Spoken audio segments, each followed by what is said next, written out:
Canada's housing minister, Gregor Robertson, has finally come out and said the truth. And it's honestly great for me to see this. He's come out and said that the Toronto condo market is in a free fall. And his quote, "We were in a housing bubble." So he actually admitted that after all those comments that he said months ago.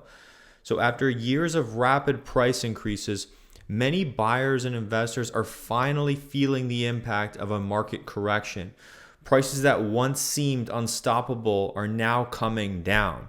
And we've been coming down now for 3 years, and it's causing stress for people who bought at the peak, while also creating opportunities for those who have been waiting for a more affordable entry point. But the government has made it clear that it does not plan to repeal the foreign buyer ban. That means international investors will not suddenly flood the market and drive prices back up. At the same time, developers have been asking for tax relief or reduced development charges to help with the oversupply in the condo market. Now, the housing minister has made it clear that the federal focus is on non-market housing, such as subsidized homes and co-ops, rather than offering incentives for private developers. So this approach has frustrated some people in the industry who argue that the market needs, or that market housing needs support to stabilize. Now, federal funding aimed at boosting housing supply is still uncertain. A lot of that funding was meant to speed up projects that would provide more homes. But Toronto City Council has scaled back sixplex developments, which were intended to increase housing density and affordability.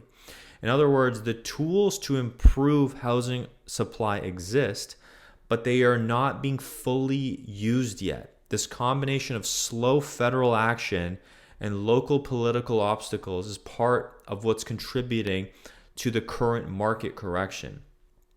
Investors who bought condos at the height of the market are feeling this squeeze intensely right now. Some are paying thousands of dollars every month in mortgage payments and condo fees while their units continue to lose value. And I've seen this firsthand with people I've actually worked with.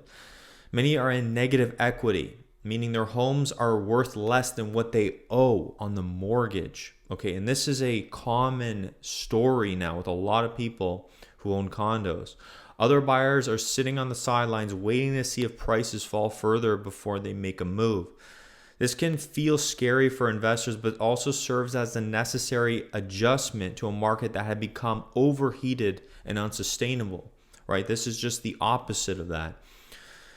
Now, public opinion online is divided, as it usually always is. Now, a lot of people are criticizing the housing minister and other leaders for keeping the status quo for too long, because he's finally come out and said something that just makes sense to most people now. Some see Toronto condos as overpriced and offering poor value for the money with tiny units and high costs. Others are focused on affordability for essential workers like teachers, nurses, healthcare professionals who are being increasingly priced out of Toronto and the major cities like also Vancouver.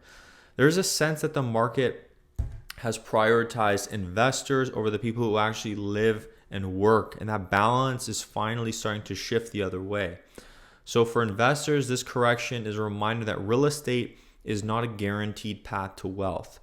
Speculation can be risky, and when you just go overboard and you believe that no matter what, prices will only go up, typically that's when, the bubble is probably about to top, like we saw, right? People just could not fathom that prices would go down. So now that they are going down, it's causing a massive amount of damage to so many people.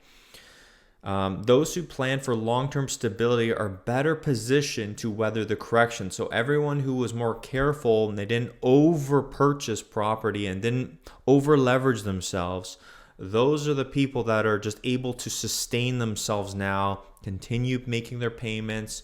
Maybe they have a good cushion of savings to, make their mortgage payments or whatever it is.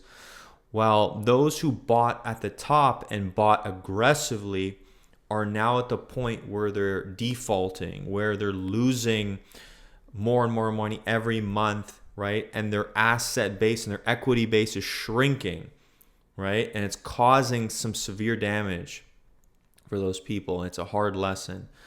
So in my opinion, this market correction is healthy and overdue. I mean, I've said that so many times. Falling condo prices give more people a chance to enter the market to help cool down the extreme inflation that has made housing so increasingly and incredibly inaccessible.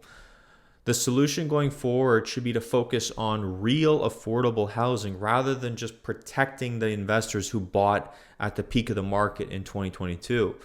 Subsidized units, co-ops, 6+s are all part of the solution, and they can make a meaningful difference for the people who work and live in the city. And I'd like to see what comes about from these solutions or these answers.